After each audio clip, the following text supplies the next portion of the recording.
Too many buttons in this talk. Excellent. This feels very loud to me, but how is it to people in the back? I guess that's the question. Okay, then I'll get used to it.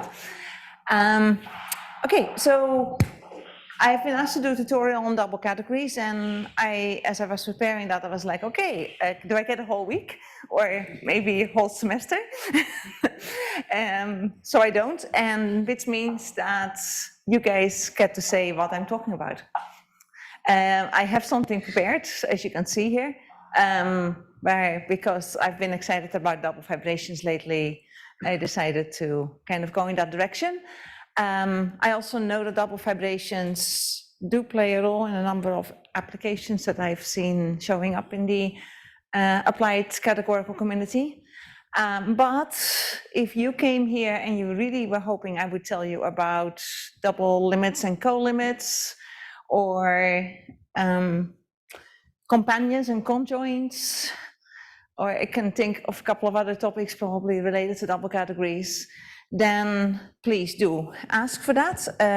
Let's see, it would be nice if you could remove the miniature image on the slides. Yes, thank you. See, there's one more button. If I forget something else in technical terms, please ask. Okay, so I'm going to start moving in the direction of the double vibrations, but I am happy at any time if somebody says, hey, can we take this side trail and look a bit over there? I saw there's something interesting. In my exercises, there is a list of exercises to develop limits in double categories, and I'm happy at some stage to say, okay, hey, let's work through that, and I'll guide you. Or I'd like you to work on it, and I will give instructions if you're wondering where the trail is going. What I also want to say is most of what I learned about double categories is in work by Marco Grandis and Robert Paré. A lot of the stuff on these slides comes from them as well. And they were originally introduced by Erisman, and when I started working with Bob, he always made me go back to Erisman to find the correct reference for everything. There's kind of it is nice to realize where things came from, although it's harder to read Erisman's works, unfortunately. And then I should also say that there are some other papers by Simona and me, if you want to know more about double categories from a couple of different perspectives.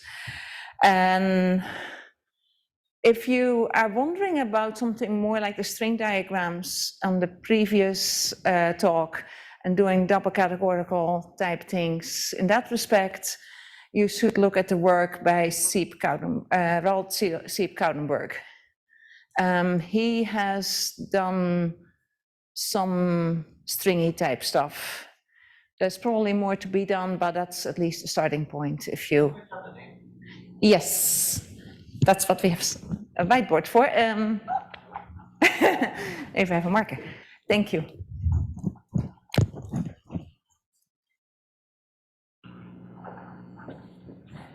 Oh, is it an E or a U? I'm not sure, that might be an E. If I had properly remembered the name in Dutch, I would know it, but since I'm tending to pronounce it in English. So that's where you can get more stuff in that respect. The double vibration paper is up in TAC and is by Quatwell, Lambert, Schild, and myself. Okay, as I said, any questions you have, please interrupt. Otherwise, we'll start by just first a quick intuitive idea on double categories. And that is that you have objects. Now, why is it double? It's because I have two classes of arrows, and that both form categories in their own right. So they can be composed, have identities. I will have one class be less strict than the other, potentially. So The arrows with a dash will probably be the ones that can that compose only associativity in a weak sense and stuff. So we can compose things, and then we have double cells, and this is again where things get more interesting. Let me just start using my marker as, wait a sec. Oh, here, wait. I just realized that Notability changed things, and I am, yeah, oh, it works. Ha. I hadn't found the new controls yet, but now I have. So we have double cells that have a domain and a codomain in this direction, like that, and in that direction, so separately. And so they can be composed in both directions, and that should be done in a compatible fashion, which will become more clear in a moment. So that's intuitive. That's just to give you a quick example. You can take sets, and in one direction I might take functions, and in the other direction I could take relations. And then you might have to think for a moment, what kind of squares can I put in there? I'll let you think about that until they come up again.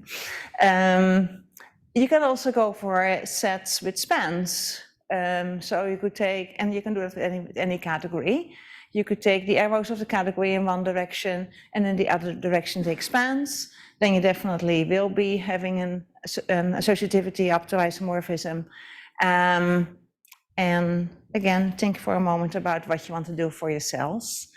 And if you get done quickly, you can think about, what do I do if I have a two category?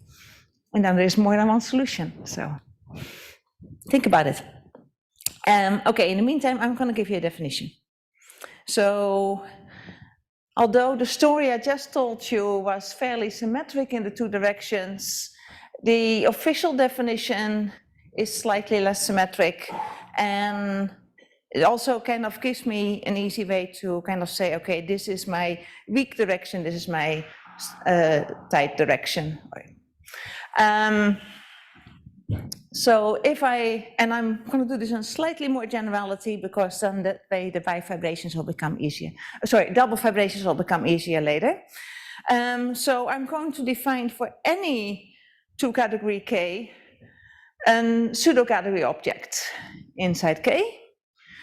So that means that I'm going to have an object of objects.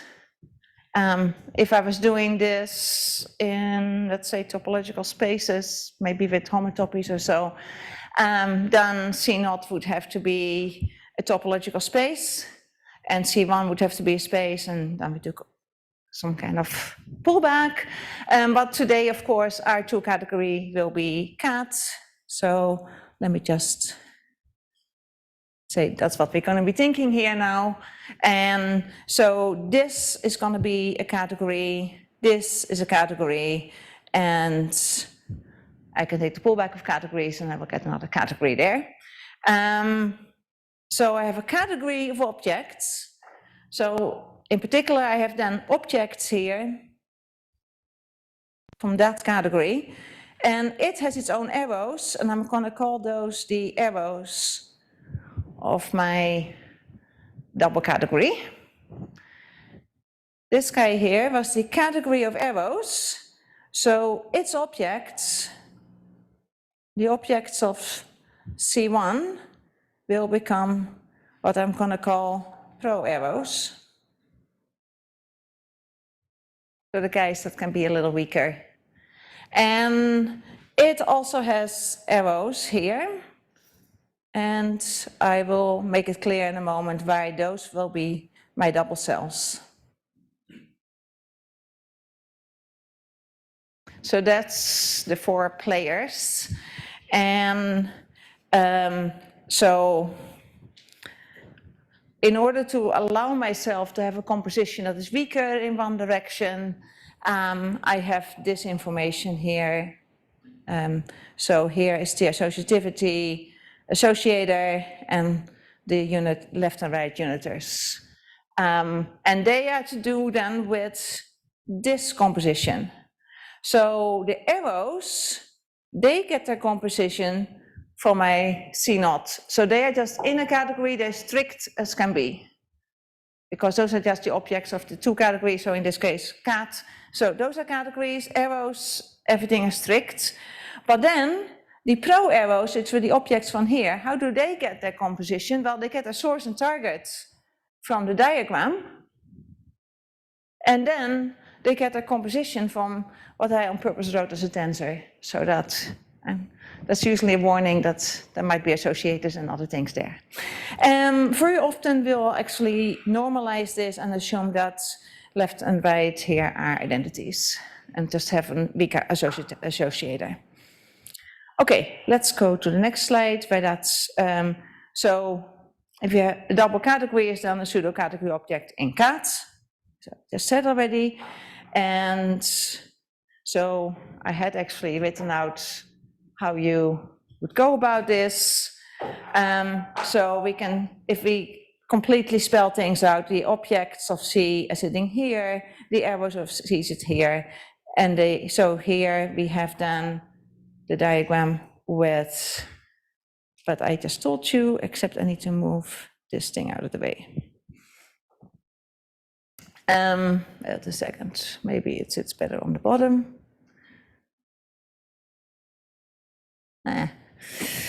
There's no space for those things. So we have then the objects, as I said, the arrows, pro arrows, and we get the pro arrow composition here, and we have here the squares or double cells, and they can be composed. So here we have the composition of our arrows. I will have them vertical today. If the double category community will never agree on this thing, I think. And so we have on the one hand the strict composition of squares, then that's also vertical. And then horizontal, we will have first of all, the composition of the pro arrows, that's by the tensor, and then there is the horizontal composition of squares. And we also require that this is then satisfying the middle 4 interchange law, and I'm not sure whether I had put that one on there. So here are the associators. No, I did not. So on the one hand, so we get the requirement that horizontal composition has a uniter and has uniters left and right, as you see here, and associators. They need to satisfy, of course, their coherence axioms. They also need to be functorial with respect to our double cells. So what would we require for that? Well, actually, let me do it on the slides. Where are we? Second, here, this one. So let's put that in here. So if I have, let's say here, oh wait, I want to use that one. So here we have, let's say F, and let's do it with an identity. Then, so I knew already that I wanted to have the uniter, which would mean then that I got a cell like this here. And I said here that that was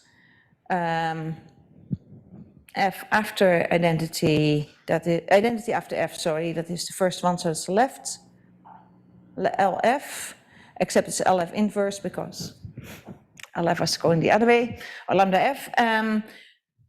So I put in there right away, what would happen now if I put a cell here? So we have an F primed here, let's say, and a V primed.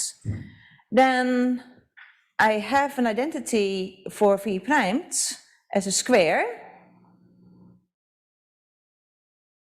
like that. And so what I require is that if you compose this, that would have to be the same as when you had taken the same diagram, alpha, identity, and now I put the lambda for F primed down here. Wait a second, no, that will not be the same. 1 second. What am I doing wrong?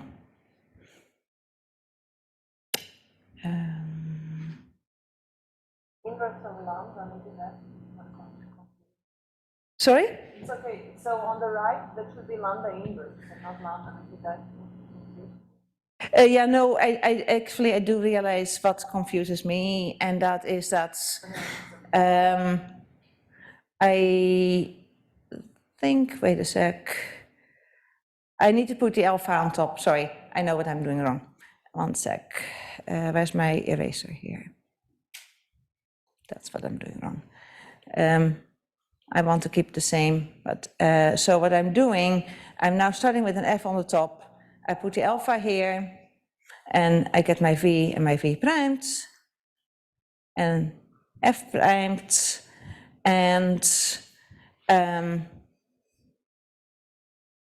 then I end up with, so here now, and now I want to use again the lambda inverse of F primed, and then I end up with the right place on the bottom. This is what happens when you try to do things in front of the classroom. So on the other hand, this also shows you that you do have to think for a moment about, okay, what does it mean to be functorial? So there's a bunch more of those that you may play with, and make sure you see what's happening there. So they have to also be vertically invertible. I used that already. So you can use both directions of these squares in the vertical direction. I'm not asking it to be invertible horizontally, probably not. And then the last thing that I didn't write down in my slides, and I should say now, is that if we have squares alpha, beta, gamma, delta, then in principle we have two ways in which we could start by composing. We could either first take beta, where is that? This way. Tensor alpha, and also delta tensor gamma, and then compose vertically after that. So that would be taking this composition and this composition and then composing, or we could go the other way and first take delta beta, and then take the tensor with gamma alpha. So I will often not write anything or only a dot for the vertical composition. It's a strict one. And so we ask that these guys be the same. So that is the middle four for double categories. Okay, how are people doing with REL? We know what our squares are? You want to be? Let's have a look. So for REL, the objects are sets, as I said, row arrows are my relations and arrows are functions. And so what can we do for a square then? Well, if I have a relation on S and T, then I know that I have here pairs S, T that are in that relation. And U and V give me US and VT. And I will say that it is a square if this is automatically in R primed. So there is a square or there isn't. There's not more than one potential square in there in this case. So a double category with that property. So if for any frame there's only at most one square inside that frame. So a frame I'm thinking of as this here, the outside. We call it a double category flat or thin, depending on whose work you're reading. So another name that I forgot to mention at the beginning is Ronnie Brown, who has also done a lot of beautiful work on double categories in the early days. And so Ronnie and his co-authors called them thin. Bob and Marco called them flat. So flat and thin is the same thing.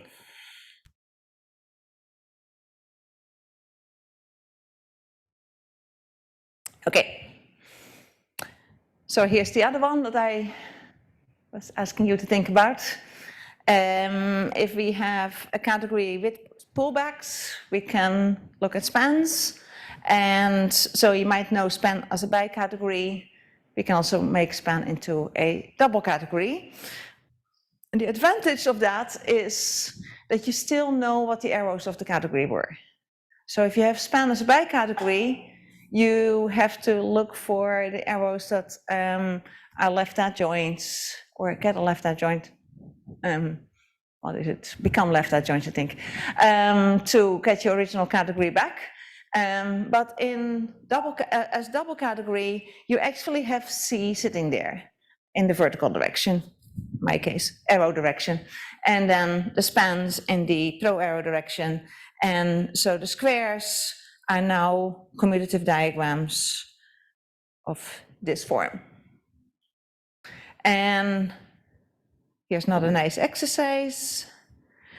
And this is actually one reason why people in the ACT community like double categories, is that if I take C not to just be the one object, one arrow category, then the double category, a double category with that property is just a monoidal category. And again, that helps you to split up some things. Yes? So with post-relevant span, they have the property that have the sides at the bottom.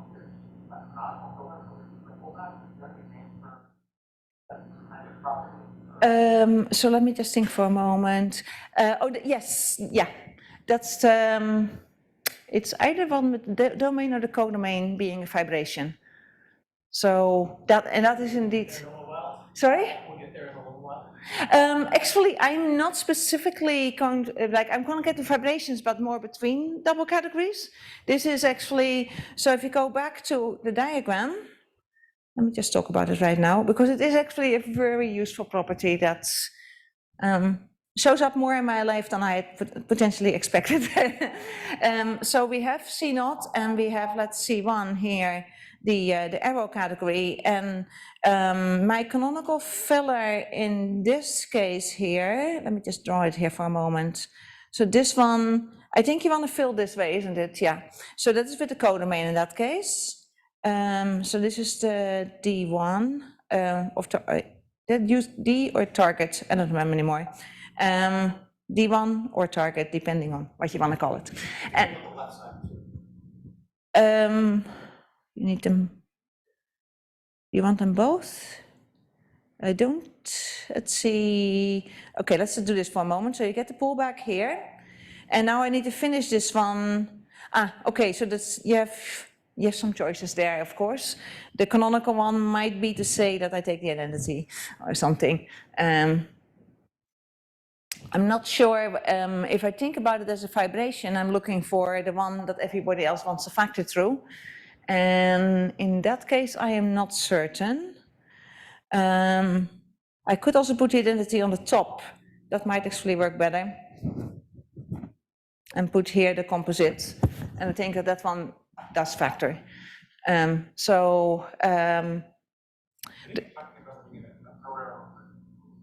Okay. Okay. Okay. Yes.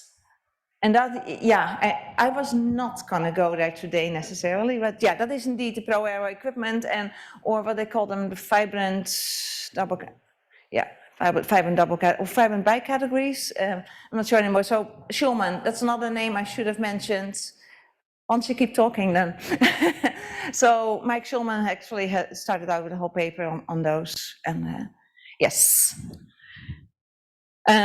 So various notions of vibrations are extremely useful also in these work that I did with Simona Pauli. We looked at double categories where we also had the canonical fillers like that, but then together with some post-head conditions. And in that case, you get bi-categories back. So in a different way than what I would do today. But okay, the quick way to embed any two-category or bi-category for that matter into a double category as a double category is, well, I should say, okay, the QA, the quintets, are the ones that at least show up most in my work. So quintets, I'm just taking squares with a two-cell from the two category. If you embed the two category as the pro arrows, you get, in my notation here, this one, and as arrows in the other direction. So if you have a bi-category, the only option I give you here is the H version of it. So very often, if we want to extend the theory that we have already for two categories or bi-categories, this is the way to see them as double categories. But there is a notion of a class of double categories, we call them weakly globular, where, so basically if you take those double categories with strict functors, you get a two category that's equivalent to bicats with a particular notion of two cells that right now I think it's the icons. Yeah, probably is. So if you take bicategories with pseudomorphisms and icons, because otherwise you don't get a two category out of for bicat, then that's actually equivalent to weakly globular double categories with strict morphisms. So it's a different way of strictifying than what you would normally do for bicategories, and then just the I think it's the vertical transformations, arrow type transformations, if we're going to come later. So if you're interested in that kind of strictifications, you may want to look there or ask me more about that. Okay, QA can of course be limited to particular classes of arrows. So if you have a particular class of arrows that you want to focus on, you can put those in one of the directions in your double category. And if you have two classes, then you take them in two different directions. So for instance, if you look at span, you might say, well, let me take the original arrows of the category in the other direction. And there's other versions of that. Okay, so we need functors between these things, or arrows. So what we will look at are what we call the pseudo double functors. And so, of course, we have internal category diagrams, so you're going to take internal functors between them, but we ask that we have these invertible transformations at the tensor and the units, as you would normally have for pseudo-functors. So what you should notice here is that pseudo-functors are at this point strict for the arrow direction and weak or pseudo on the pro-arrow direction.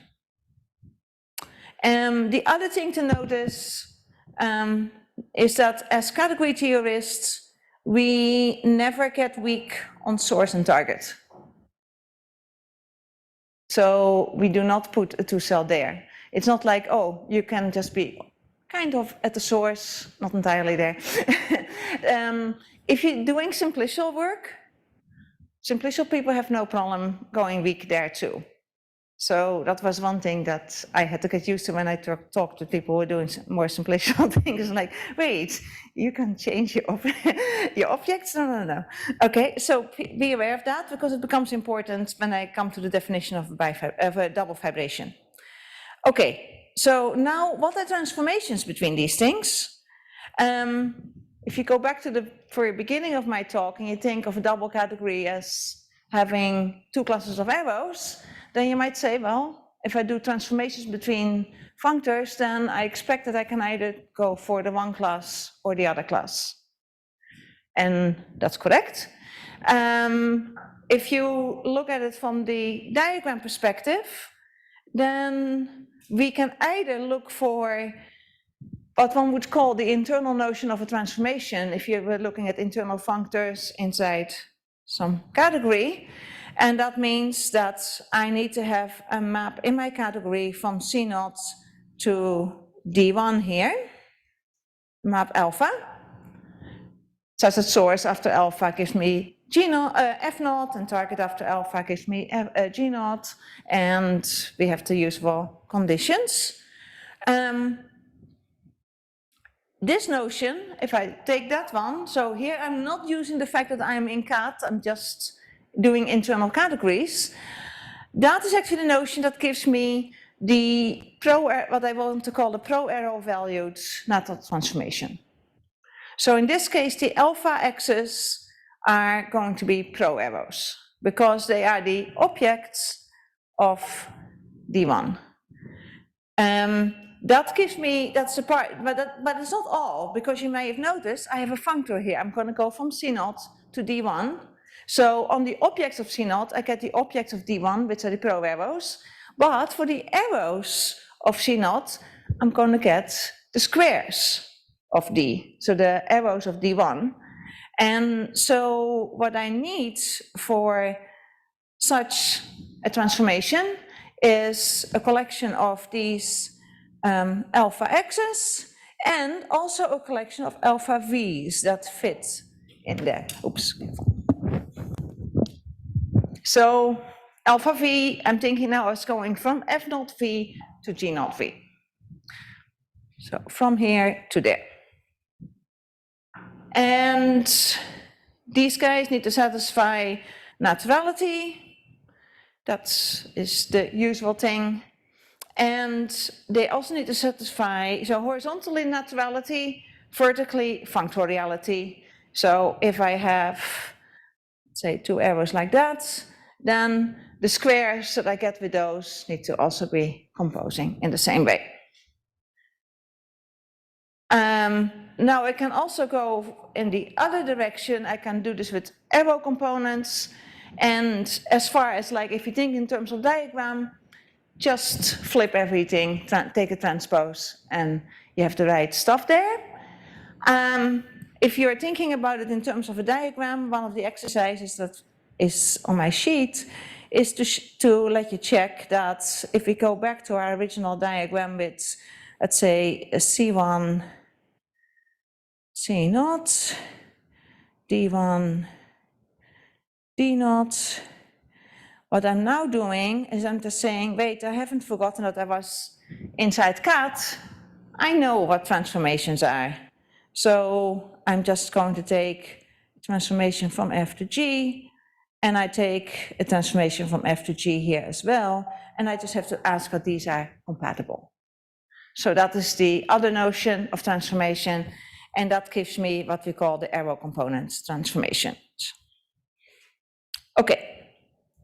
So, and one little thing to be aware of, because in the pro-arrow direction, we have to be a little bit careful about functoriality. So we need to take into account the structure morphism transformations of the pseudo-functors. So that's where, so it's a little detail that you need to be aware of there. So if we are doing, so remember, we have now we are arrow valued, so the betas, so beta from F to G is a vertical, is an arrow, but for the, so now we get the beta H for horizontal or a pro arrow, and I would like to say that I get that beta, oh, yeah, okay, it's over there. So beta GH is equal to beta G after tensor beta H, but you cannot say that because you have to put the structure cells in there to make that precise. Okay, So we have now a category of double categories with pseudo-double functors. We have two types of transformations, and there is a way to compare them to get modifications. Why would I like that? Well, let's see. So if I have, let's say, two categories, two double categories, A and B, and let's say I have functors, let's say F, G, H, and K. I need 4 of them because they are the objects of my home.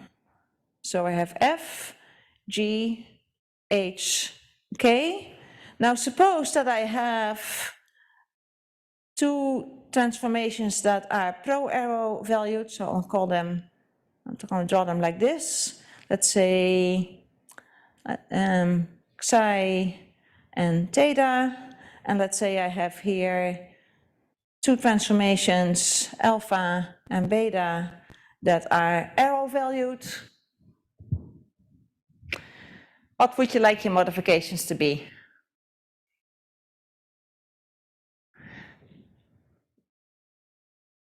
What do you indicate there? Sorry. Yes. Saying like that, filling in the square. Yes, exactly. We want to have somehow something that I can think of as a double cell in there. So that way I would get that if I look at double cat from A to B, that would become then a double category. Okay, what do we need from omega? Any guesses?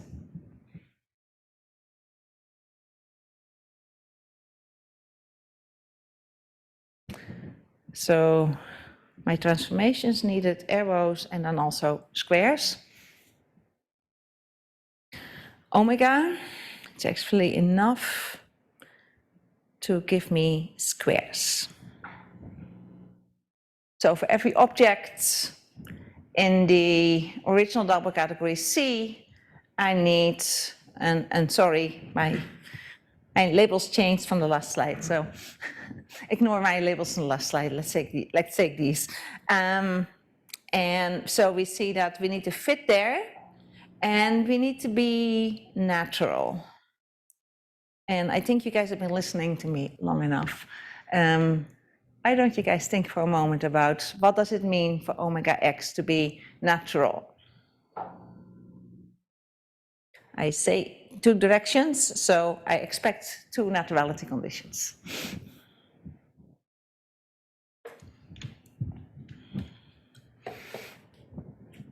And to be completely honest, the first time that I sorted this out, I did not have Bob's paper in front of me. I was actually on a train in Sydney. And I came up with a much more complicated condition that is implied by this one. So it's good that we don't actually need the complicated one, but go for it, yeah. The complicated one you came up with involved like 4 different composite squares being equal to each other? Yes. And so I worked on squares. So I guess the next exercise after giving me this is to tell me why this is enough. Because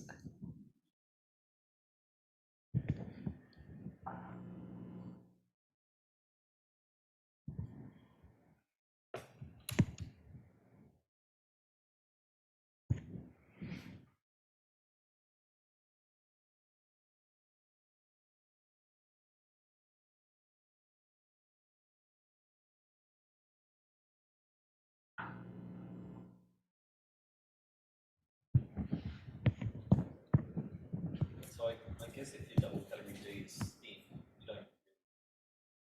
sorry? If your double category D Yeah? is in, Yeah, then you don't need anything because the fact that they exist is enough.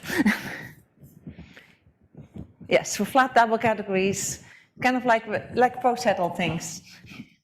Everything is automatically natural. Let me try to write on the same thing. So if we have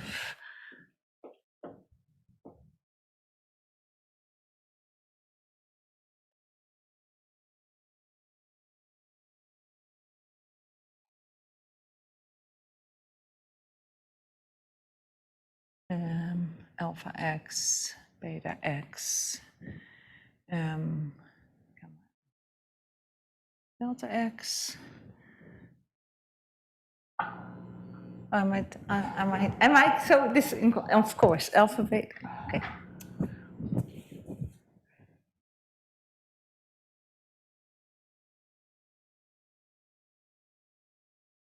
Alpha, beta,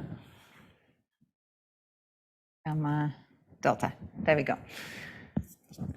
Okay, so naturality is always with respect to arrows. At least that's where we start. What kind of arrows do we want to use? We have two conditions, like for every horizontal Yeah. arrow and then another for every vertical. Correct. Let's do, which one do you want to do first? Horizontal. Let's do horizontal. Okay, so if I want to do a horizontal arrow, I wrote this down for an x. So what I want to do is then say for every, let's say, h from x to y. We need to say something.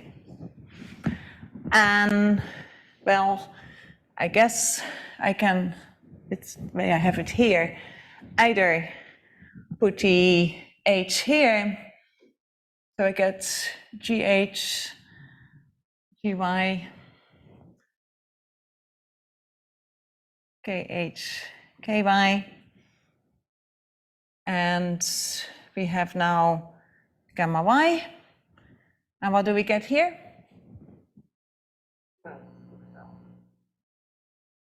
Gamma h. Because we go from g to k. Okay, that is part of that, what you can think of as a vertical transformation. And that has to be equal to what? Beta h and then omega y. Yes, so we start out with fh, so fx, h, fy, and that would have to be combined with then alpha x, alpha y, and then gy. That way, at least we are ending up at the right place again. And so the fact that alpha was a horizontal transformation or a pro-arrow transformation tells me that this has to be equal to that. Tops are agreeing. And so if you want to make that very clear, you could put the other one on top. I'm not going to do that now. Then here we now get our, so here is the part with omega. So omega gets a y here. And then wait, f, h, k, and that is all with y. Alpha y, delta y, beta y, and gamma y. And what do we put in front?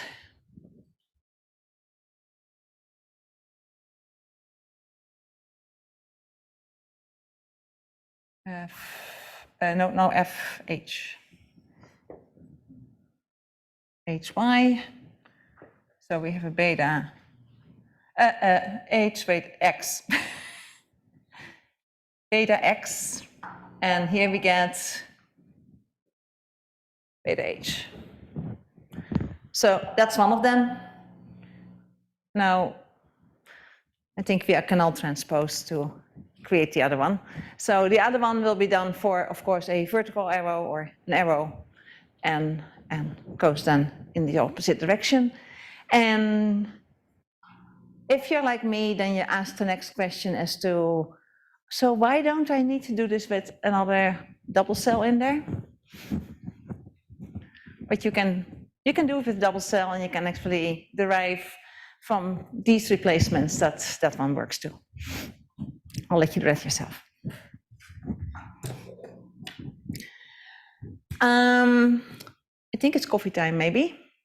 And if you guys could let me know over coffee where you would like to go next. Shall we go to the double vibrations, or did you want to learn about limits and co-limits, or something else about double categories? I really want to know that, because you're coming here to learn, so I want to teach you what you want to learn. So let me know. And let's take 10 minutes for coffee. Is that reasonable? 50 minutes? Okay, 15. Sounds good. What time is it? 25 passes. Okay, good. So 25 past, so at 40 we're back here. Everybody take coffee, or if you're at home, you can make other things.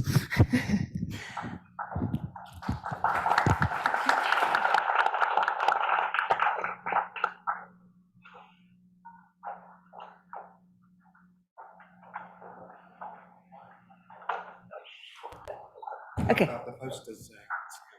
Oh, do we have posters now? Or? Well, yeah, but I think we need to start again. Or? I am ready to start again, but if people want to go see posters first, that's okay too. Or what was the original schedule actually? I'm lost.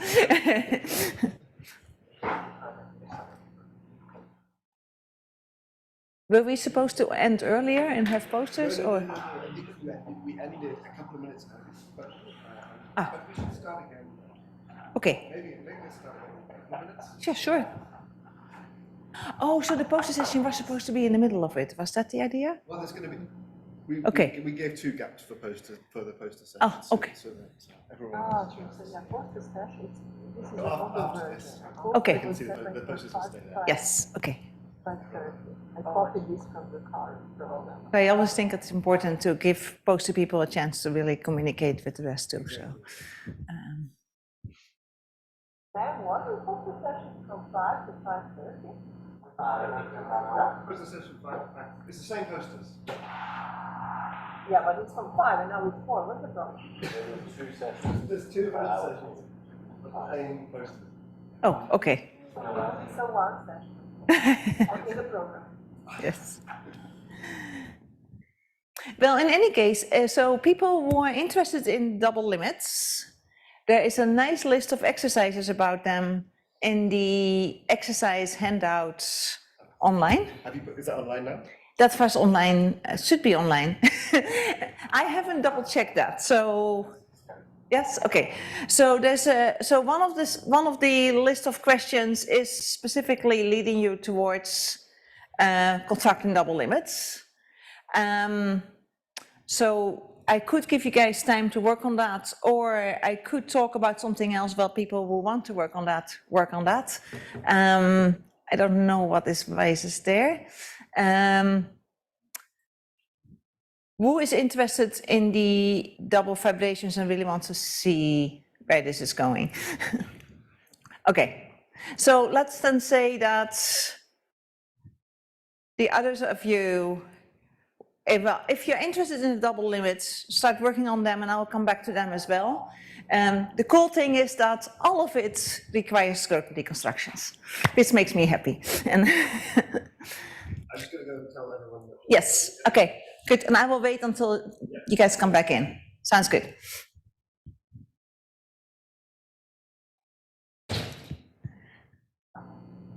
Because the double limits, so I follow what Bob Perret and Marco Candice did in that respect.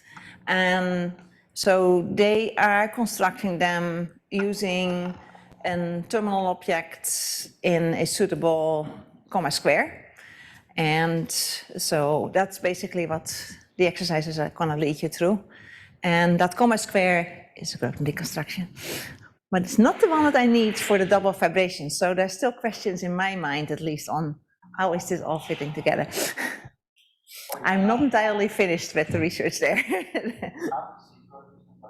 Sorry? They're not the same Grothendieck construction? No. No, this is the fun. This is one reason why even if I don't get all the way to the end, this is kind of a fun path to go down on, because there's all kinds of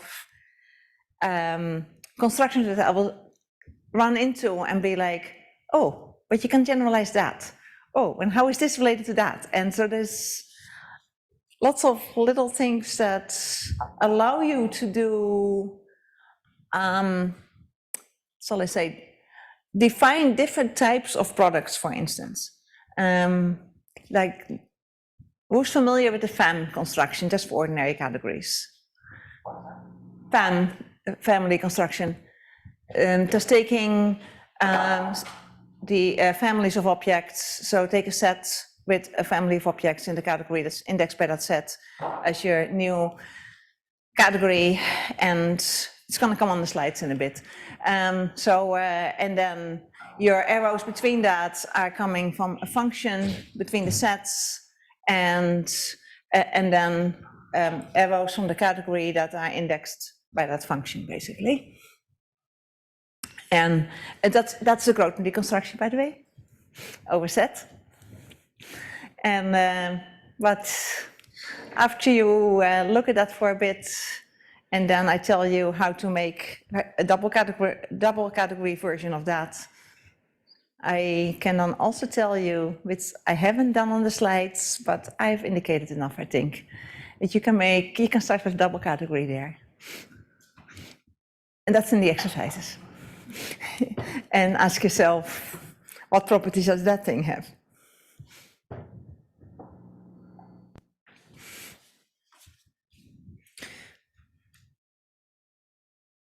And to be honest, that last part, I saw a construction from Bob Perret that I was like, wait, isn't that FAM?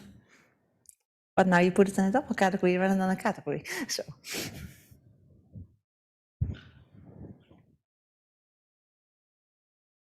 Yes. What you said about Sure. Well, now or later.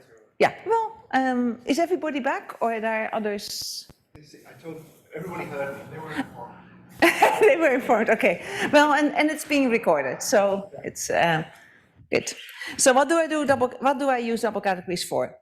Well, first of all, when I first learned about double categories, it was at the 1994 meeting at Isle of Thorns, and Bob and Robert gave nice talks, Robert Dawson and Bob Perret, and I was like, this is really cool stuff. And I remember Stuart Kran said to me, oh yeah, that's way too cool, everybody's gonna do that. And I had to wait quite a while before this came through. And so I was like, well, I want to work on that stuff. So I just thought they were great as far as like just the geometry of them and so on. So at that time, Bob and Robert were working on creating, constructing free double categories on certain tilings and things like that, and asking like, what are actually the pasting schemes for double categories, and anybody here familiar with the issues? Yeah, the pinwheel is the problem, but the thing is that you have to also think about generalized pinwheels, things that will come down to a pinwheel once you start composing them, and you can't get away from the pinwheel. So anyway, so that was the first kind of thing that I was like, oh, that's cool. And so I've been, well, I think it's when you have I have a particular application in mind with Seagull double categories, that's where the pinwheels really came to bite at some stage. And then there's the questions related to, Are you able to draw the pinwheel? oh yeah, sure, yes, good point. Let me erase something first. So there's pinwheel, which is, I have things like this, like that. So if I have squares like this, I can tile nicely. So your first reaction, like if I ask what's the pasting diagram for double categories, you might be like, oh, just tile.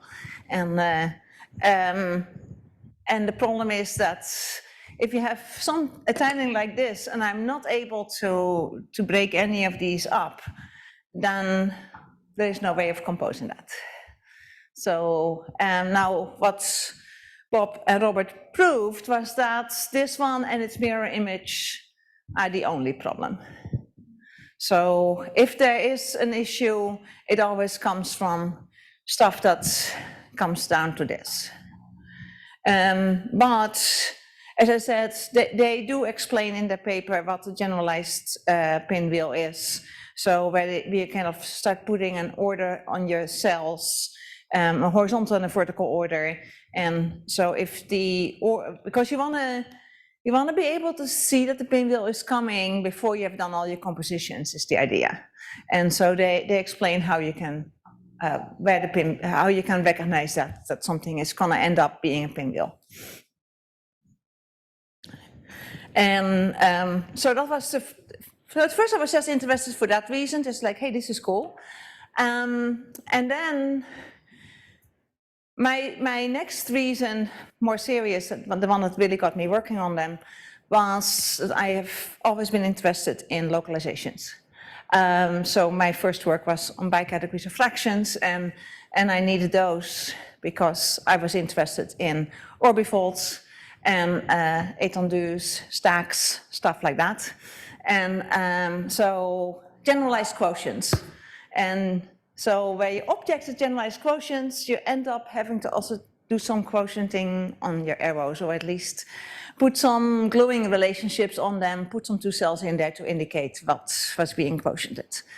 And then I realized that, as others have too, that if you are able to keep the original arrows present together with the new ones, you have more power. And things work a lot better. So that's where the double categories became very useful. To be honest, I have one project in that direction that's still not finished. So where we said, okay, so there's the hammock localization is something in that they do simplicity, and you have these. So you have your arrows that you want to invert, and let me just draw a couple of hammocks for you. So you go this way. So you have parts of these because you might not have OR squares to shorten them. And you have, so in the hammocks, they have also these arrows and then, sorry. So zigzag again and help. I can't draw zigzags, it's hard. Sorry? They are supposed to be the same.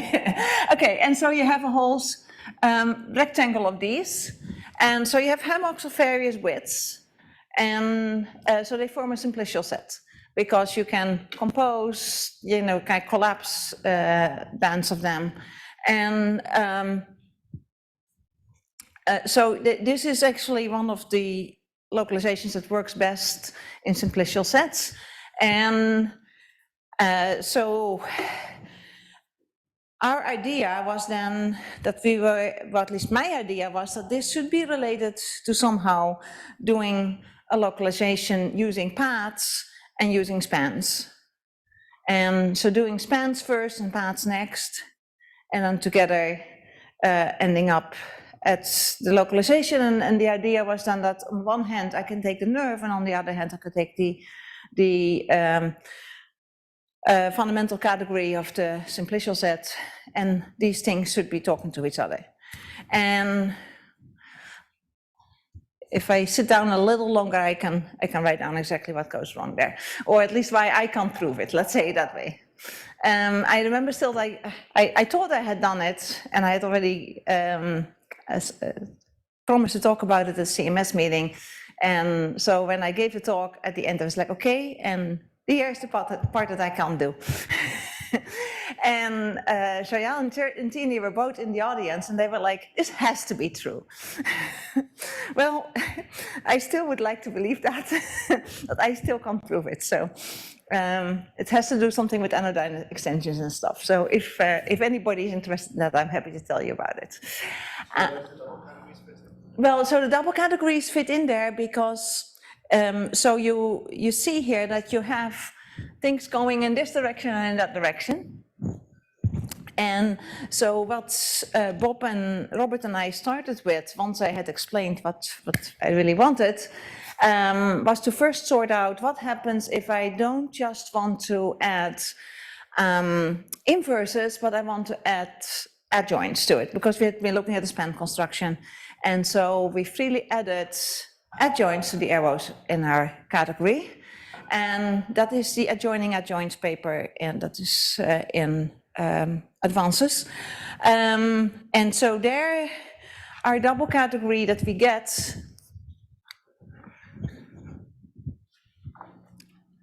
sorry, this is gonna get messy here.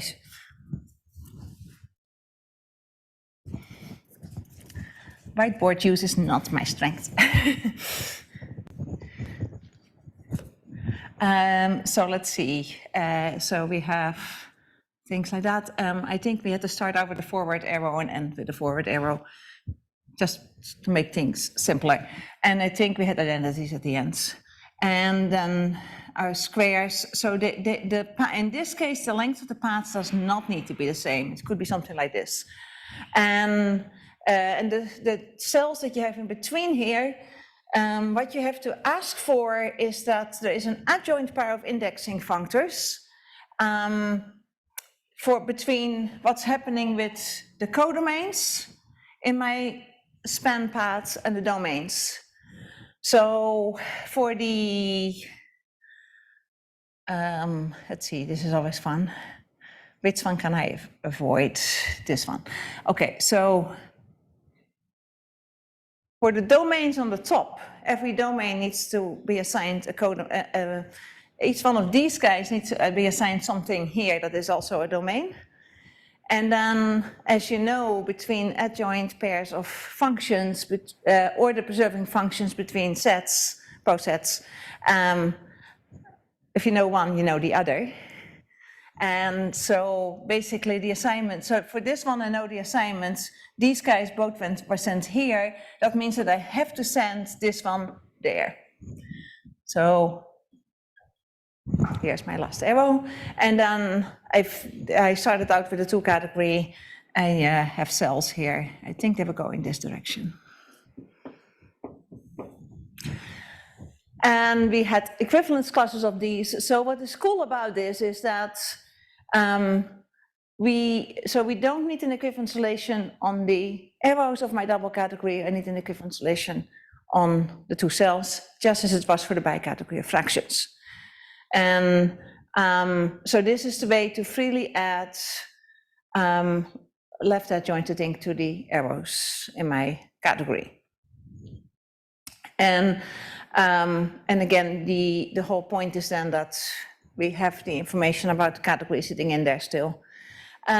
So we had that one, so that's the adjoining adjoints, and then we have the span construction, which adds adjoints subject to Beck-Chevrolet and some other conditions, and so gets you a very nice, I think they call this now the vibrance double categories.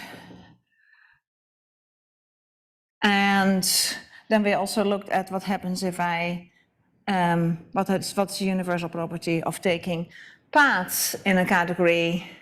And so the whole goal was to look at the composition of the two.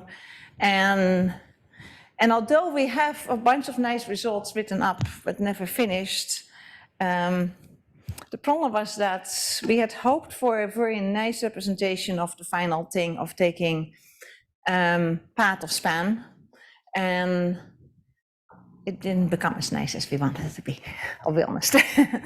So again, if people are interested in that, I can tell you more about that, but it's more a piece of research that needs further insight before at least I want to write it up. So that's it. I mean, in any case, so for me, I started out looking at double categories because I could do localizations there. And I often keep them in mind when I'm, also when I work on, for instance, orbifolds, because we always have two clusters of arrows there as well. And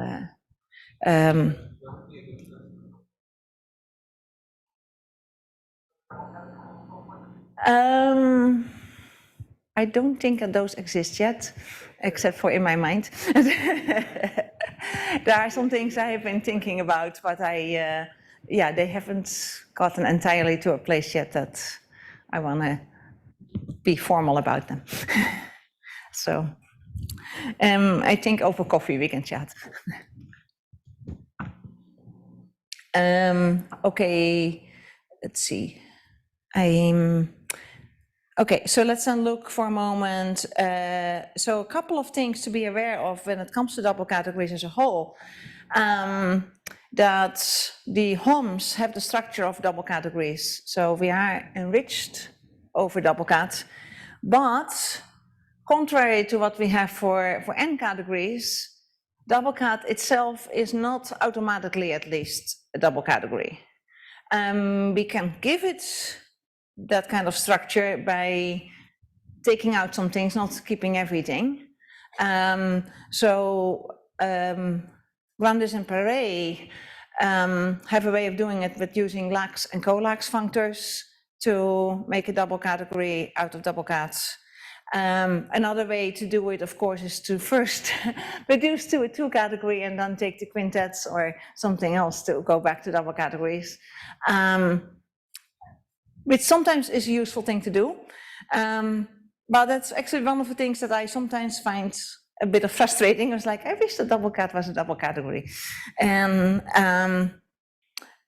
so, yes, so I think that's pretty much just as a warning why we often need to do some work to get a double category there. And another way to do it is to, oh, I forgot to put that example in earlier. If you have categories, there's a couple of ways of making a double category out of a category, out of cat, sorry, the category of categories. And let me just put a slide in for that. One moment. Where are we here? So if we have cats, and the same kind of thing is true for set, and I want to say it there too. So we have the category of sets. We can, of course, take the quintets on sets. Useful thing. If you don't want to have too much extra structure. For instance, if I look at sheaves on the double category, okay, actually, yeah, I can tell you this because it's going to be published very soon, hopefully. So not immediately for orbifolds, but for étendues, I can say something. So I spoke at the CT in Edinburgh about how to represent étendues by double categories. And it was actually work from Mark Lawson that we turned into double category. He called them ordered groupoids. That work I'm generalizing a little further at the moment, it's almost finished. Where we, so we don't use ordered groupoids anymore, we use a bit more general double categories. And thereby, we can go to either one of two ways. We can either do this for all topoi now. So we have sites for topos that are represented on a double category rather than a category. And why would you want to do that? Because on the site of a topos, you can always put a factorization system. Well, I mean, by adjusting your site if you want to. So make it a little bit bigger. You can put an epimono type factorization system on there, which means you can turn it into a double category by just having one and the other, except you need to be a little more careful. So because Miroslav was doing that at CT, and that's a nice construction, I like it, but it's not entirely what we are doing because we take the sub-objects as our objects for the double category coming from, and so it's slight adjustment. And one of the things we're doing at the moment is think about carefully as to why do we need to make that adjustment? Why is it not exactly just that? But in any case, what we get that way is a precise description So first of all, we can do that and get roof theorem and get the whole bi-category fractions business going completely for arbitrary topoi. And then we also have the one weak point of the previous paper was that we didn't have a roof because you don't have roofs for sites with harmonic maps. And so you need to make it a little bit bigger. And so we have that now characterized what we need for a site to guarantee that you have an étendue, but not asking for harmonic maps. So we have a class of sites which do have roofs, and then also, and if you add the factorization systems, you can also do it with, again, the double categories. And it's mostly a matter of, if you take the double categorical version, you need fewer arrows. And so we have a couple of examples where we show why that's a good thing. So we have, and it's a nicer presentation of your site, basically. And so, like, if you have a site with a factorization system of covering epis and monos, then that will give you your double category. And now you only remember you're covering epis, you're covering morphisms, so the single cover, single arrow covers, and you remember which collections of monos are covering, and that's all you need. So sometimes double categories are a way to more effectively present your information. I think right now that's as far as I can go with. In any case, if you look at sheaves on a double category, if you want, or pre-sheaves, this is probably the version of set that you want, Q set. Just take the quartets, easy. The quartets, so it just functions in both directions, nothing special. Well, set. But if you want to do things like, I'm just trying to remember now, what was I thinking earlier? Indexing functors versus vibrations, stuff like that. And in a lot of other applications, very often if you go to double categories, the kind of standard category of sets is not this one. The one that you want is either rel, which I told you about already, or span set.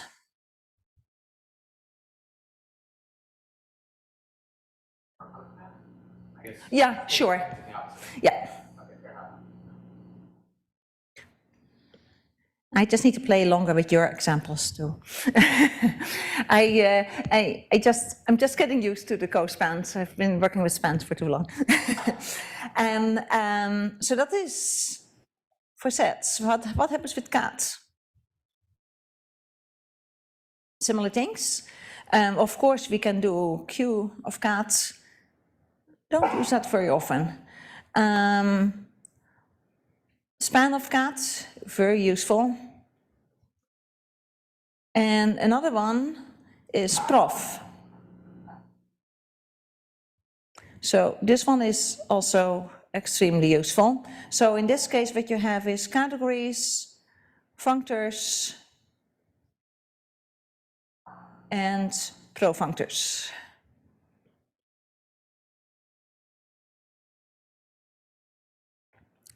And, or you might think of them as modules, depending on what kind of things you're doing. So, and that's also when I think of orbifolds, because I tend to think of orbifolds as particular kind of topological groupoids.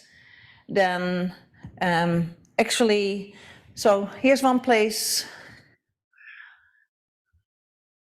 If you read the theorems, I don't like saying negative things about my students' work, but this is a former student of mine that actually, I want to give context to this one.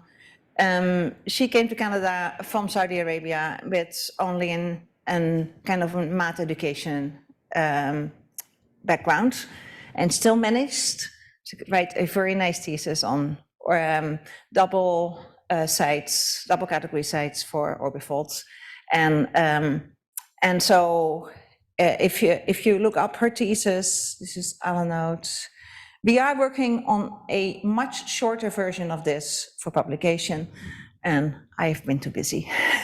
She's been the one who's been like, hey, can we get back to this?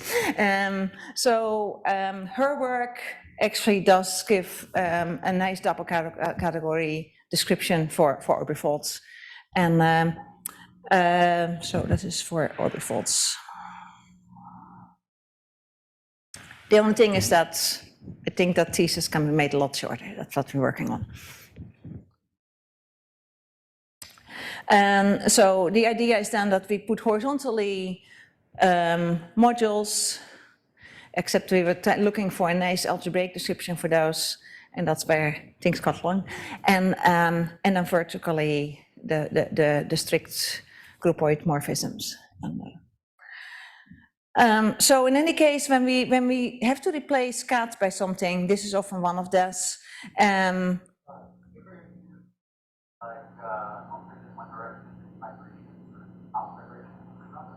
Yes, that's another thing you can do. That kind of sits on inside the quartet again, but or quintet. But yeah, no, definitely. And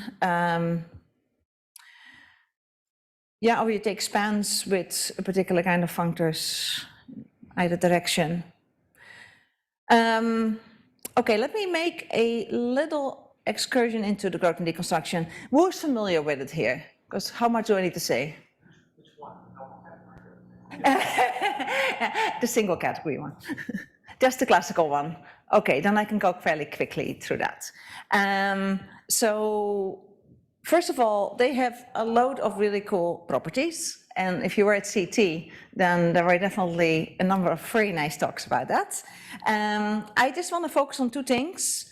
First, if I have an indexing functor, then the Grothendieck construction gives me the category of elements, or just Grothendieck construction, and the functor that goes back to the original category is a vibration. Are we okay for that, or should I explain what the vibrations are? Don't be hesitant to say so. Yeah, sure, I can definitely. So let me first quickly remind you what are vibrations according to people in topology. So if I have a space, another space here, and a function, this is a vibration if whenever I take a point in the base that, and that is the image, sorry, take a point in the top, point it down, point in the base. I have a path coming to that point, and that path needs to be, I must be able to lift that to something on the top. Okay, well, we are category theorists, we like to do things algebraically. So what are our paths? Arrows. Okay, so here's this topological idea, path lifting. Sorry, I forgot that I drew that last night. And what I now want, though, is that the arrow that I'm going to lift it to, so I start with my point E, I bring that down to PE, and actually, let me go here for a moment here first. Sorry, that one. So I have E, I have PE, I have an arrow. Now, I don't want just an arbitrary lifting of F. I want one that I call Cartesian. And so Cartesian liftings have an extra universal property, and that is that if I have another arrow that factors through it in the base, so if I take the image of psi in the base, and now it factors through the image of gamma, then I can also find something in the top and it's unique. That is the Cartesian part. Yeah. Can you access ESP? What are they? So basically P, so E sits here, B sits here. No, but are they categories? Yes, yeah, sorry, these are cats. So this is the classical situation. And P is, so P, a functor between categories, is a vibration when this property is there. So arrows have Cartesian liftings. They don't have to be unique, but of course the domains will be isomorphic because you can go back and forth. But I can always make a choice.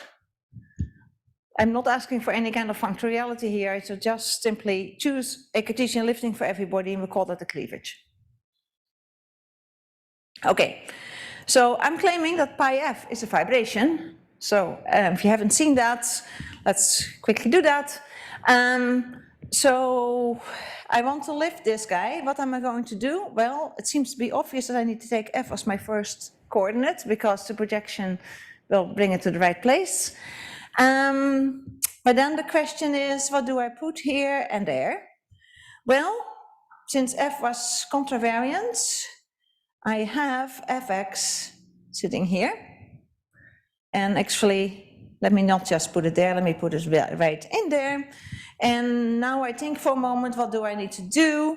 I need to have an arrow from the f of this guy to fx, so I can just take the identity on fx.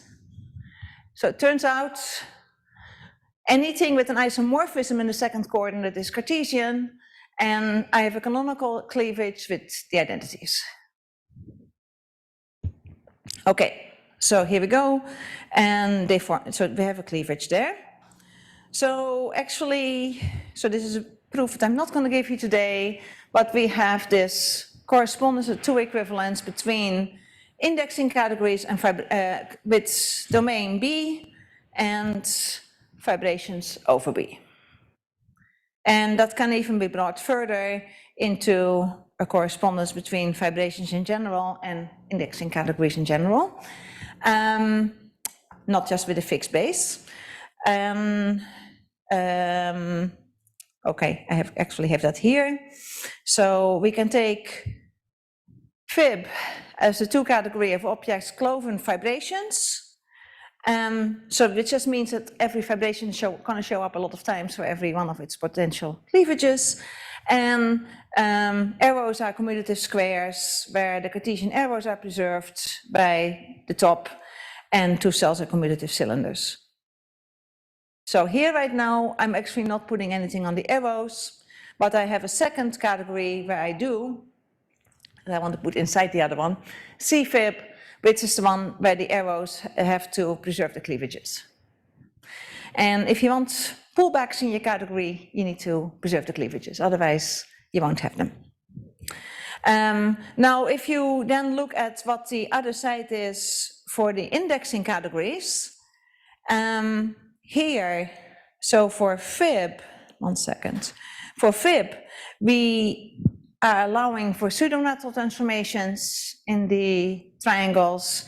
If you want the cloven vibrations and cleavage preserving arrows between them, the natural transformations end up being strict. So, okay, so there's a whole bunch of cool examples that you might have seen. Codomain vibrations. FAM is the one that I'm actually quite interested in at the moment. So just to remind you what FAM is, so the objects are set index families of objects in C, so you can either write them like that, or you might prefer to write something like F from I into C, where I think of I as a discrete category, if you prefer functors, but I don't know, I like this one. And morphisms, so if I have two of these families of indexed objects, then I just need a function between the indexing parts, and then after that I need a family of arrows that is indexed by the domain indexing and sends CI to DFI. Now, if you look at that for a moment, you realize that this is a Grothendieck construction for the functor that sends an I in sets to the product of C with itself I times. So now this is also the category that we get if we want to freely add products to a category. So that's one reason why people look at this. Okay. So the other part about the category of elements that I want to look at today is the fact that it's also an oplex colimit for the diagram. So we had an indexing functor that gives a diagram in CAD. Its oplex colimit is the category of elements. And so this was the part that actually had me curious when it came to double categories, and some other places as well, but that's one of them. Other properties that you might be interested in is the fact that a functor is representable if and only if its category of elements has a terminal object.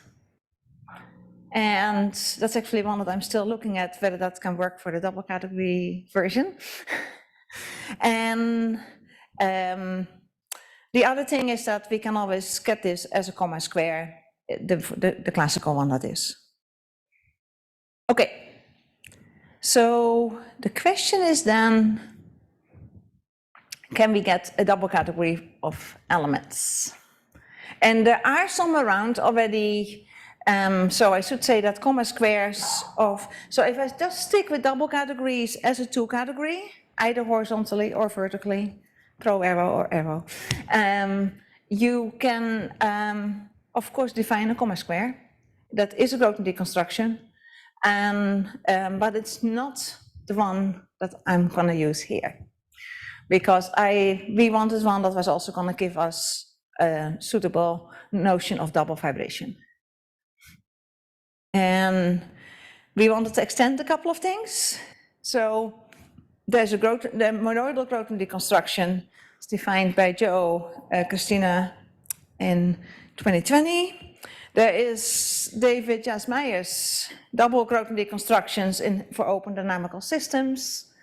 And as we will learn later this week, the structured and decorated cospans, these are all going to be special cases of what we have here. And then, of course, we also wanted to extend the discrete case. And so I think that the comma square version is sitting in there somewhere, but as a special case, but it's not the most general case at this point. So how's everybody doing? Questions? Asking for change of direction? We're all good? Okay. So I could go for, so I need either an indexing functor or a notion of vibration. And I don't know where my indexing functor needs to land. That was the problem. A double cat wasn't a double category.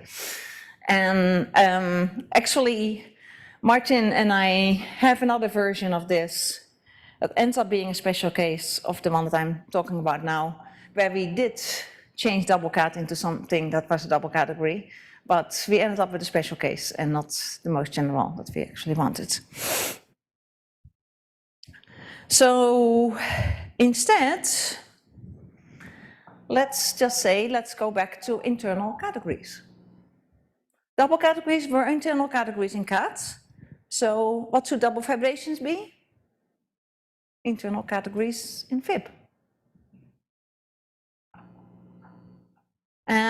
So let's write that down. What do we get? So we get double vibration. So we have a vibration here, and oops. If you're doing it just in FIB, we have a little issue there because this might just not be a vibration. So we definitely need to do something about that. So as I said, doesn't have alt pullbacks. I'm also noticing that I am using everywhere the same kind of vibrational strictness and so on. And we knew that units and tensor were supposed to be treated differently from source and target. So let's give ourselves a little bit more freedom on the source and target and be stricter on the, less freedom for source and target, more freedom for Y and tensor. So instead, we will have that, so we are keeping everything strict. So in this case, it's a strict functor. I think there are some options of creating other kinds of double fibrations. We haven't done that. So right now, we just have strict double functors where I'm asking that these guys, P0 and P1, preserve the cleavage, so source and target preserve the cleavages between the P0 and P1, and then these guys just have to be Cartesian morphism preserving. If they're preserving the cleavages, then at least I get here that this is a fibration. So we have P0 a fibration, P1 a fibration, source and targets need to preserve the cleavages of these fibrations, then this will be a fibration. And for the rest, I'm just asking that units and tensor are preserving the Cartesian morphisms, as you always want.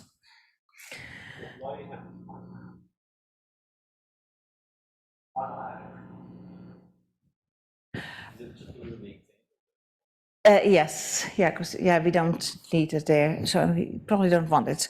It's a good question though, what would we get if we were requiring everything to be cleavage preserving? Not entirely sure, I would have to think about that.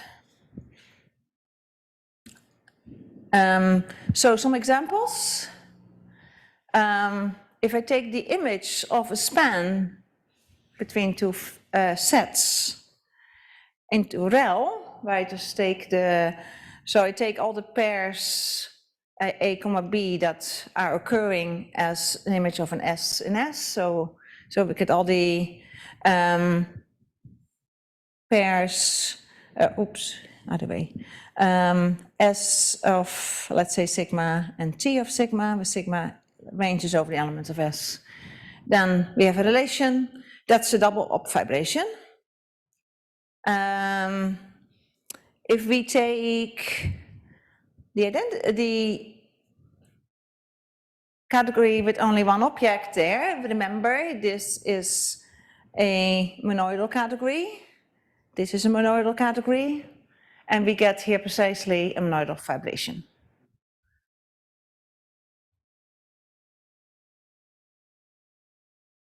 So I think that might be one reason for sticking with the weaker part there. Also, the Grothendieck constructions in David Jasmeyers' work are double fibrations. X fits better. They are special cases of the double Grothendieck that I'm going to give you.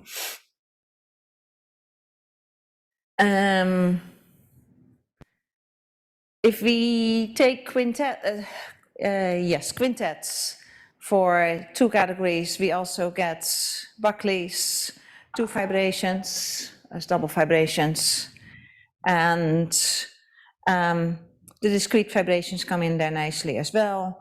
For people interested in more computer science type applications, the domain gives us a double fibration.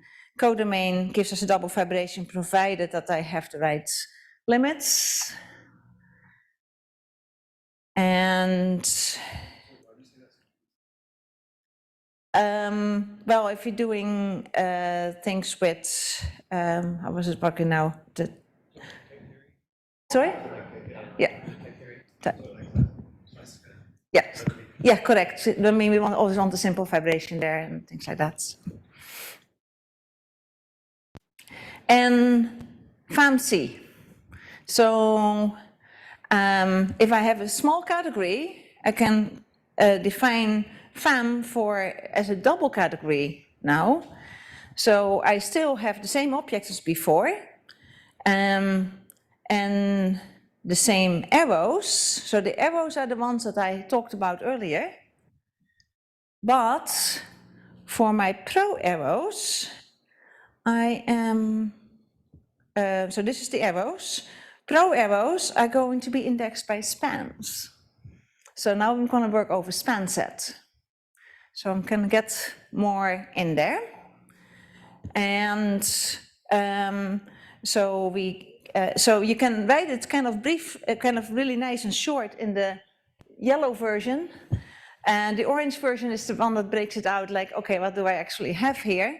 So what I have is an indexed collection CIs and an indexed collection CKs, and a span of functions between I and k, and a family of arrows that goes, so the family of arrows is indexed by the s's, so the one in the middle, and then goes to the domain of S, from the domain of S to the codomain of S. So you get these extra arrows there. And then that also comes back in the cells. So we get a morphism of spans as the indexing part.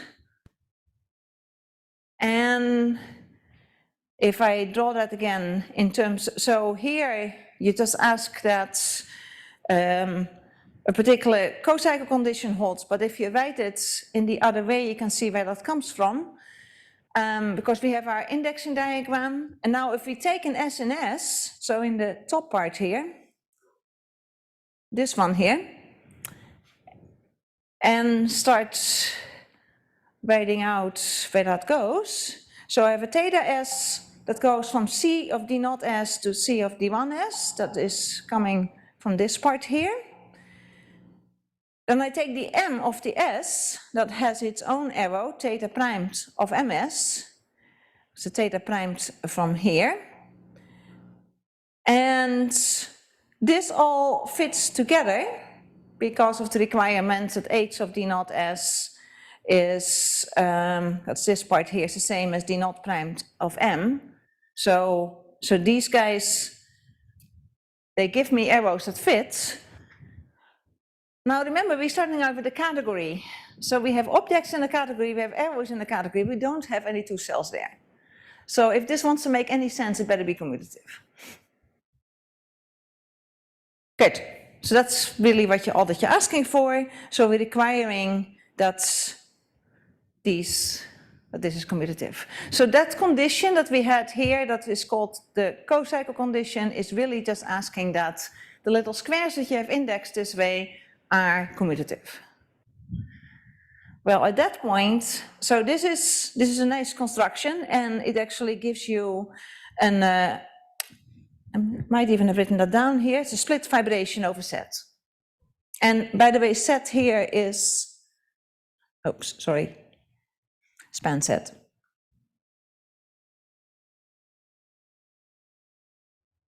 Some people said it's just span set.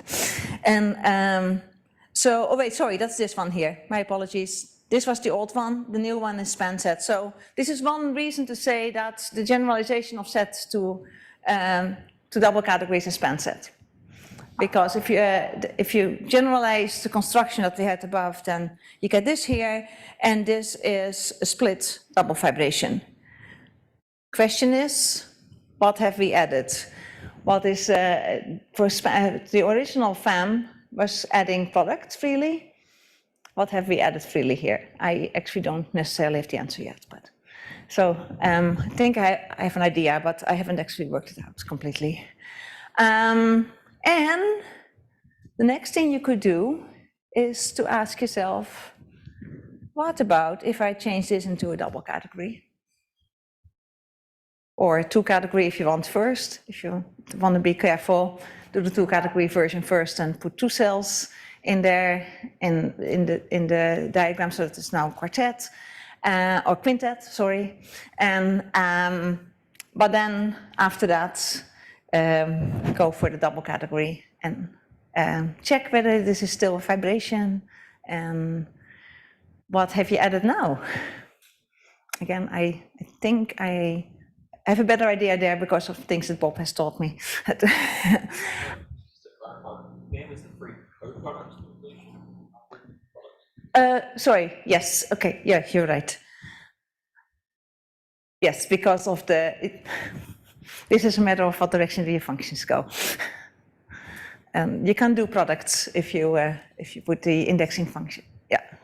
And that's what I had in my head, but I didn't write it, so you're right. This is the co-product. This way is the co-product construction, free co-product. And if you put the indexing the other way, then and turn some arrows around, you get the products. And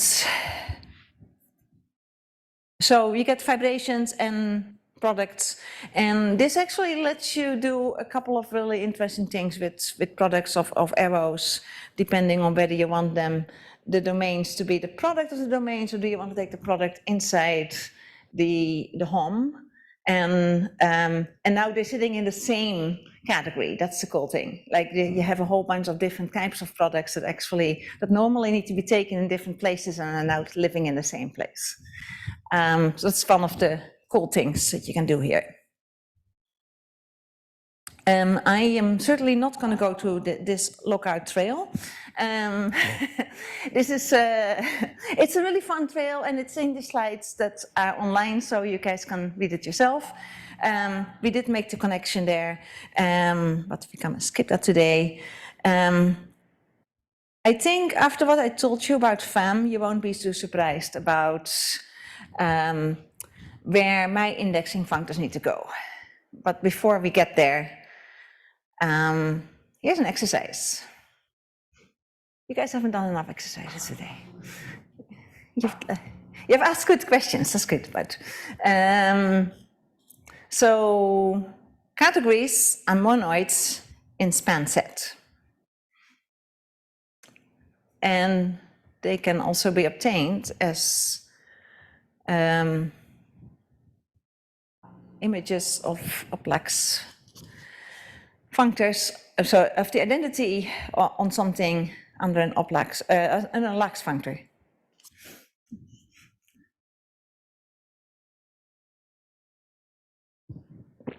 So after you convince yourself of that, this was actually the main idea behind what Joe and Christina did in showing that we can take the equivalence between vibrations and index categories and make that a monoidal version. Take pseudomonoids in fib and pseudomonoids in ICAT, and we still have the equivalence. Okay, we want to generalize that, so we have to go to span-cat. And so, little problem, because if you had looked at the exercises, I had given a notion of span-cat in the exercises, and it's actually the first one that we started out with when we tried to do this. So this is the time that I tell you everything doesn't work, so that you know that too. And so if you start with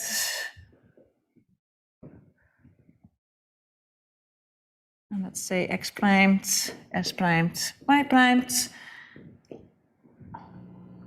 It's all functors. You might be tempted to just put some 2 cells in there, and because we can, you can compose that, and it still will work. And when we try to do that as our indexing place, our codomain for the indexing functor, it did not work. It was not giving us what we wanted. And so we're like, okay, so don't do this. Well, I mean, do it if you call on identities. Remove that for the rest. So, but then that was too strict. So what we actually needed was, these are our 2 cells, but if we can do internal categories in cat and in fib, can I push you and say let's do them in 2 cat?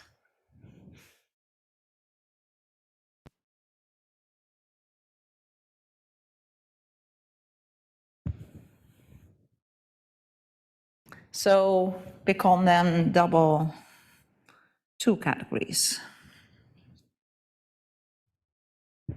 Depending on where I say this, people get squirmish. Be like, do you make me do 3 cells now? And I'm like, yes, but they're not so bad.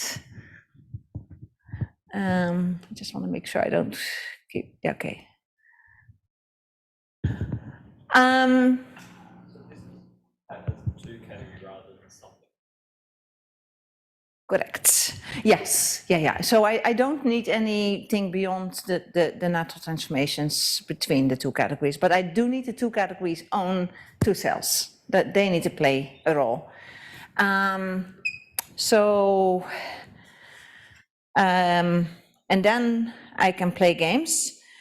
So in particular, I can take span of something, and I can also take span with special arrows for the spans, and take the other arrows everywhere else. But what is a double 2 category? So I will have a 2 category E0, a 2 category E1. So these are now 2 categories, and this guy too. So that means that I have objects, arrows, and 2 cells between the arrows. That's the new part. And I have pro arrows, I have squares, and then I have 2 cells, or maybe 3 cells, between the squares. And they need to be compatible with what's happening at the ends. So I tend to think of them as pillows. And kind of like, yes, you have the 3 cells, but they're only kind of thickening things a bit. They're not kind of going in all directions. It's not like a whole cube. And then of course you need to be able to compose those again, and so on. So rather than going in full detail on what you can do with those, let me just tell you what span cat is going to become. And so we have categories as objects, functors as arrows, pro arrows are my spans. Double cells, we keep them strict. As I had said already, that's what I wanted. But we have double 3 cells or cushions or whatever. So they are triples of transformations. And theta goes from H to H primed, phi goes from F to F primed, and gamma goes from G to G primed. That's on the next slide, yes. Like that. And all that I have to require is then that the cylinders commute, so that really means that if I take here y after phi, that needs to be the same as theta after t. And x after phi has to be same as gamma after s. So gamma s is equal to x phi, and y phi is equal to theta t. Okay, so in that case, I span cat. So this indexed functors from a double category into span cats. Is then a slice category with lex, and now here comes another fun thing, lex double pseudo functors. So originally we were pseudo on the pro arrows, strict on the arrows. Now we're going to be lax on the pro arrows and pseudo on the arrows, because now the arrows have 2 cells, so I can be pseudo. So that part is for the arrows, this part is for the pro arrows.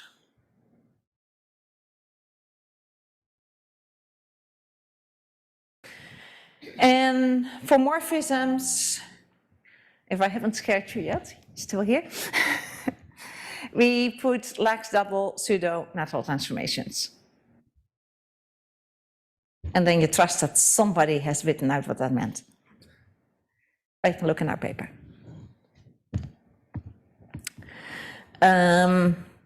Okay, so as I said, lax double pseudo functor consists of pseudo functors F0 and F1, that's the arrow parts, and pseudo in the arrow direction, and then comparison natural transformations. And notice that, wait, why did I write pseudo there? Oh yeah, okay, that's true, yes. So they are pseudo natural transformations, but they themselves are not invertible.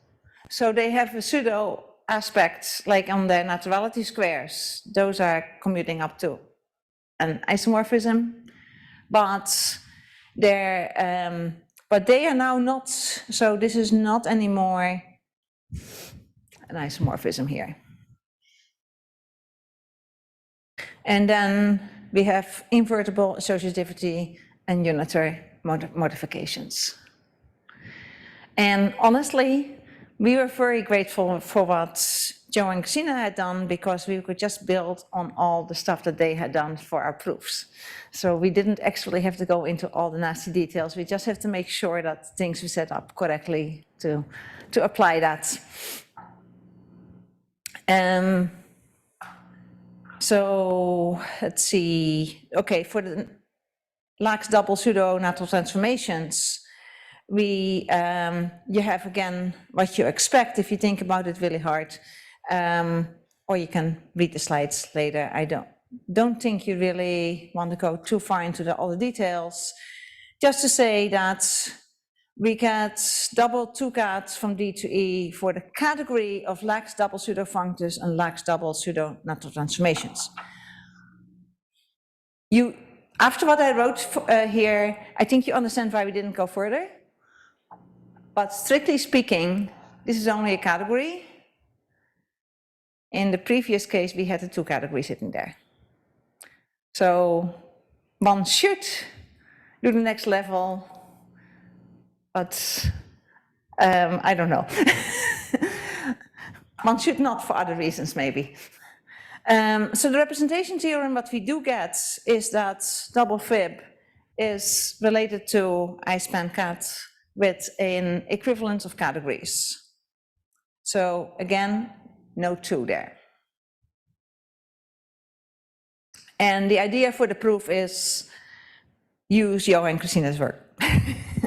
Convince yourself that if you put the right things there, so fib with icat gets me C fib with icat with strict transformations, and that means that if I take span C fib, that will correspond to span T of icat. So those, and that has to do then with what arrows do we put on our spans. I actually wrote it out here how it works. So and then we lift. So double fibrations will be pseudomonoids in span C fib, which will be pseudomonoids in span T of icat, and therefore we get I span cat. So this is why we didn't have to go deeper. But if you want the next level, you do have to do work for that. That one doesn't come entirely for free. So and this actually generalizes all the known constructions. And what time am I? Okay, so we should be finishing. I mean, 5:30, so it's fine. Let me just quickly tell you what happens with the double category of elements. Can you tell us what Wait, this one? Okay, sure. Yes.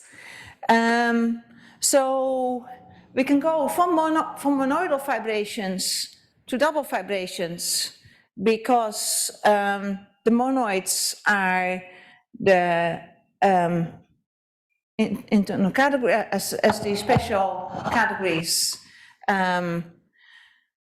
So taking the double categories with a single, with the single object category of objects. So if you put them in there, you get exactly the right thing back. For 2 fibrations, the connection is via the quintet construction. Discrete double fibrations, that one pretty much goes over. The only concern we had at first was that when we generalized without any thinking, it went wrong. Because we had to make some conditions when we went to the double version, so the full double version rather than discrete. But that's a condition that we had to put on the stuff that we had to do with span cat. And no, sorry, actually it was early already. It was in the vibration part, like the definition of a vibration. If you do it with discrete vibrations, you don't have to worry about the things matching up. So the cloven part, that was work that we had to do here. But after we did that, it generalized everything. And so the double Grothendieck construction from David Jas Meyers, I can tell you about in a moment, because it's actually going to fit inside 1 hours. And I should say, we had done the double Grothendieck construction before we actually did the vibrations, but it was a lot of work. And then we realized that it was actually what we did above here. These steps, 1 second, where were the steps? Here.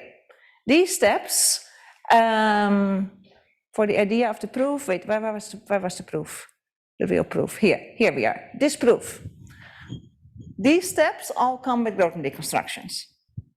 And we could just use those. And so in the end, it was like, oh, this is nice. So, so I want to tell you how we get the double category of elements. Let's go back to our indexing functor, f from diop to span cat. Well, f naught goes from diop to span cat 0, which is just cat. So it has its own Grothendieck construction, because this is just a classical one. What do we do with f1? f1 ends up in span cat 1, which has these spans, but I can take the middle category, the apex, and now we're back in cat.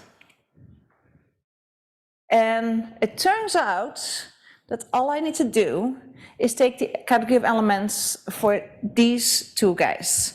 So I take the category of elements for f naught here, and I take the category of elements for this one.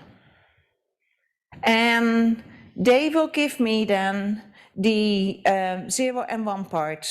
So they give me the big objects, the categories for the double category of elements. Of course, I need to do a little bit of work to get the source and target and all the other stuff there.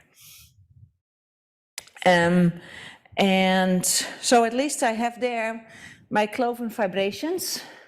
So I just need to make the structure arrows. To get those, if I have an M in D, so this is the indexing category that I started out with, I think. Yes, so from diop to span cat. So an M gets sent to a span, so let's call that FM. Come on. FM with, let's say, a functor LM into FA and a functor RM into FB. And then so if I have two of these guys, so an M and an N that are composable, we have a laxity comparison cell from the pullback of the two into F of the tensor, of the composition. I need that one in a moment. Okay, so then I can tell you what I do. So for the objects, I get what you expect, a C, X, so C, an object in D, and X, an object in FC. Arrows, so that's the strict part. I get an arrow from C to D, together with an arrow in FC from X to F upper star Y. This always depends on which direction you want to go with things. So there's a couple of different versions of this, of course, around. So this is the one that we chose to go from X to F upper star Y. There's another one to go the other way. Then the pro arrows. So this is where we have to do the work. So the arrows, I had already said, it was just the standard elements construction. The pro arrows, this is where I need to do the work. So I am taking an M from my indexing category, that's a pro arrow, and from C to D, and then I take an M bar in FM, which was, I am abusing notation, is the apex of FM. But I need to take it in such a way that if I take the left functor, it will send M bar into X, and the right functor will send it into Y. You have kind of that same game going on as what we had in span set earlier. The double cells are then, now we're going again checking in the vertical direction. So we have a theta comma theta bar, which has to go from M to M bar, MM bar to NN bar, and needs to play nicely, oops, with F and G. So I have in the original category, in the image under things, I have an FA, FM, Fn. So this is just the image of the square theta in span cat.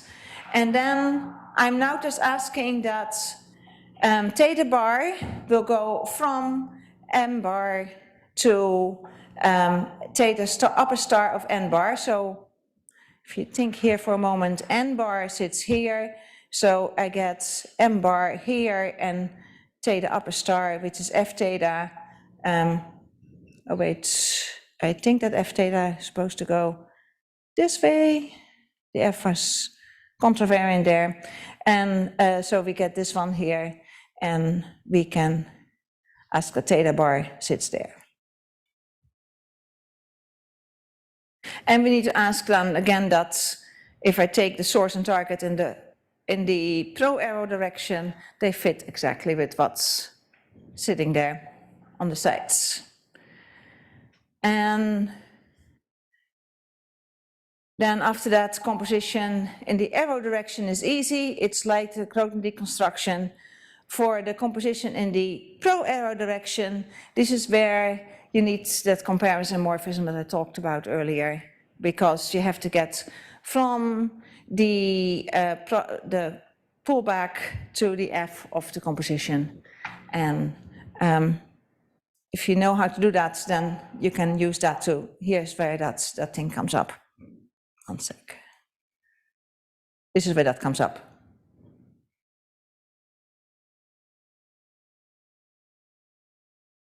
And so we get the equivalence part also as, so the Grothendieck construction gives you one direction of the equivalence. And of course, after that, there's still lots of questions left. How is this a co-limit? What kind of other properties does this have?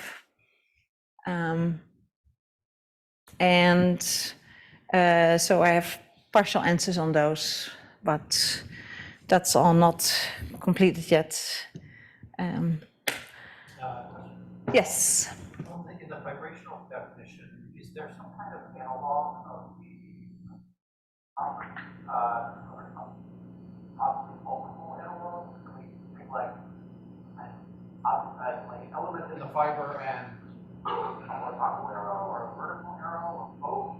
Like how much freedom do we have in terms of lifting? So the lifting, so we think now, go back again to what was the diagram saying, and the diagram said that I have lifting in each one of the, so the F0 and the F1, and so that means that I am lifting in the individual categories, which means it's the arrow direction. So you kind of unroll a sheet from Yeah. an edge, is that right? Yeah. Yes, and so I think when I first started thinking about these things, I was also kind of hoping to have kind of lifting properties in both directions. Yeah, I'm kind of hoping you would get like a lifting property from a vertex or a lifting property from an edge, or possibly even like a lifting property. So you get them from a vertex, but just in yeah, and then from an edge again in one direction, but not for the edges in the other direction. And so Martin and I had worked on something else where we had a bit of a combination, but then in the end, actually I was doing a couple of calculations and I realized that I could factor that one through this one, and I was like, oh, so this one is still more general. And even though we tried hard to get horizontal and vertical to play both, but it was hard to get them to play both and really be both significant, so to say. That's been anytime when we try this, so vibrations, another reason why people are interested in them is that you can use them to define model structures. And when it comes to model structures for double categories, we run into the same issue that they always seem to favor one direction over the other. And we haven't been able to get away from that really either. Yeah. So, double vibration, the F0 and the F1 are both vibrations. So Yeah. just focus on the F1. Yeah. They're squares, right? Yes. We know we can compose these directions just because then they give you a Yeah. you also compose them in the other direction and still get something. Ooh, that would be nice. So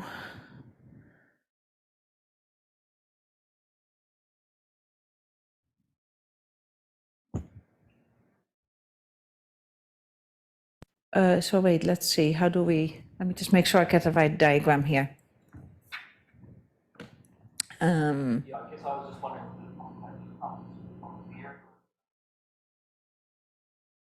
Let me try that here. So let's see, so we have Artesian square, so let's say I do this, so it's the vertical direction, so we have horizontal, oops, don't do it at that one. So we have horizontal, and it gets a Cartesian square, so, which is Cartesian, of course, in this direction. And so now the question is Cartesian as factorial, I guess, is then the question.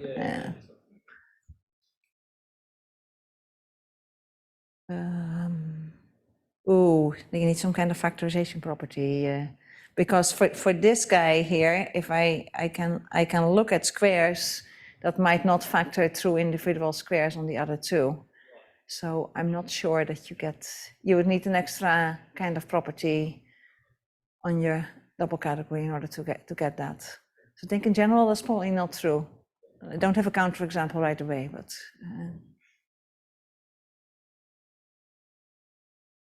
but it might be nice to look at double categories that have the property that would be the case. So to kind of see what kind of special things we get there. Yeah. Yes. Yeah. It sounds at least like a property that would be useful to have. And that might actually give you something about, I mean, it would be nice if you can say that the double category is that you have a vibration and that it's a vibration in both directions. Yeah. When do we have that? And what kind of properties do we have there? Yeah, I don't have the answer right away.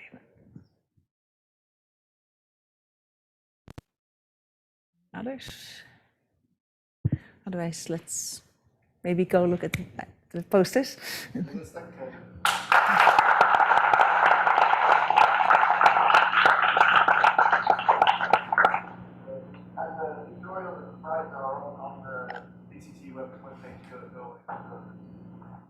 And I realize I haven't given you guys a chance to ask about the limits. Feel free to ask me later, and otherwise, so part of the answers at least are in the paper on limits in double categories by Grothendieck and Perret. But if you're kind of wondering like, okay, wait, how does this work really? Feel free to ask me, send me an email. I'm always happy to talk about that stuff. Thank you.